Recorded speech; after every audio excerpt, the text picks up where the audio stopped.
Merci Clarivette, merci Alessandra. Merci à vous. L'entreprise Rabot de Tilleul a fêté ses 100 ans en 2020. Pouvez-vous brièvement raconter son histoire ? Donc Rabot du Tilleul, effectivement, c'est une entreprise centenaire que j'associe à la fois à une famille, la famille du Tilleul, à une technique qui est la technique du béton armé et à un territoire qui est le territoire du Nord. Alors aujourd'hui on dit les Hauts-de-France, mais on va dire la région lilloise à l'origine. C'est un groupe familial toujours dirigé par la quatrième génération du Tilleul et des cousins associés. La technique qui était novatrice en 1920, le béton armé, existe toujours et on a toujours 200 compagnons qui coulent du béton. Alors je vais vous expliquer après qu'on fait autre chose que de couler du béton. Et puis le territoire du nord de la France qui est progressivement devenu avec les années plutôt le nord de l'Europe. Mais vraiment, c'est ces trois éléments qui sont importants pour savoir qui on est, pour définir notre identité. On a cherché à étendre notre emprise sur l'acte de construire.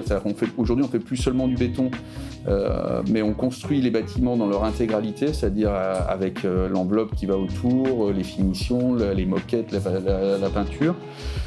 Et puis, même aller au-delà, c'est-à-dire être non plus seulement constructeur, mais aussi concepteur des bâtiments et promoteur des bâtiments aussi. Donc progressivement, pendant 100 ans, l'activité du groupe s'est étendue sur tout l'acte de construire. Et puis, je vous parlais de territoire. Aujourd'hui, le siège de Rabot du Tilleul, il est à Boescale. L'entreprise est née à Roubaix il y a 100 ans. Donc on reste fortement attaché au nord, la famille est lilloise. On s'est développé dans la région parisienne, on s'est développé dans le Grand Est et on est aussi allé à l'étranger, plutôt dans la partie nord de l'Europe, en Pologne, en Allemagne. Voilà, donc on va dire le groupe Rabot du Tilleul est un groupe du nord de l'Europe. Et quels sont vos engagements concernant les problématiques environnementales, le développement durable ? Alors c'est une bonne question, parce qu'effectivement, en tant que constructeur, je vous ai dit qu'on faisait du béton et que notre métier de base c'était de faire du béton. Le béton c'est très polluant. Donc forcément, on se pose la question de comment est-ce qu'on peut réduire cet impact-là.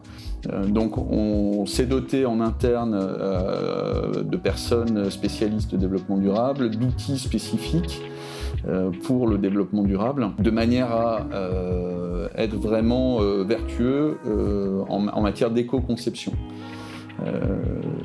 Je vais vous donner un exemple, alors il y en aurait plein, mais un exemple auquel je tiens, c'est la mise en place d'une plateforme qu'on appelle ASAP, alors ça veut dire As Sustainable as Possible.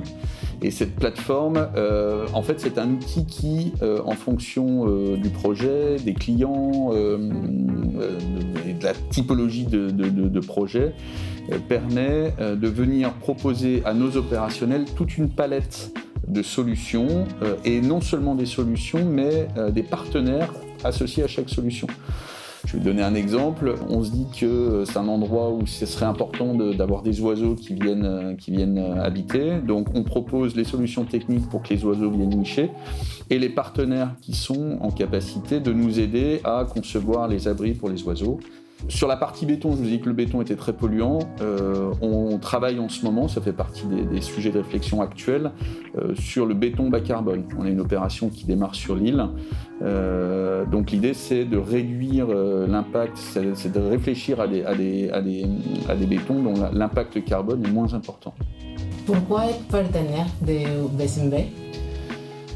Le VCMB, alors je vous ai parlé de territoire tout à l'heure et je pense que c'est important et puis aussi je trouve qu'on a beaucoup de choses en commun. On partage plein de valeurs. Dans le sport, et dans le sport tel que vous pratiquez, il y a la notion d'équipe, de travail en équipe, il y a la notion d'effort, de dépassement de soi-même. Et c'est vraiment des valeurs dans lesquelles Rabot du Tilleul se retrouve. C'est dur de gagner des matchs, mais c'est dur de construire aussi. C'est un milieu avec beaucoup de concurrence, beaucoup de tracas, les journées sont longues. Et on peut réussir que quand on joue en équipe, on peut réussir qu'en travaillant beaucoup et que si on s'entraide. Voilà, donc c'est la première chose qui nous donne envie d'être partenaires. Et puis après, je vous ai dit l'importance du territoire pour Rabot du Tilleul, notamment en ce qui me concerne, parce que je suis patron du Nord, le territoire des Hauts-de-France. Et pour nous, c'est vraiment important d'œuvrer pour le dynamisme de ce territoire. Et qui dit dynamisme dit soutien de clubs locaux, notamment les Loups du VCNB. Merci.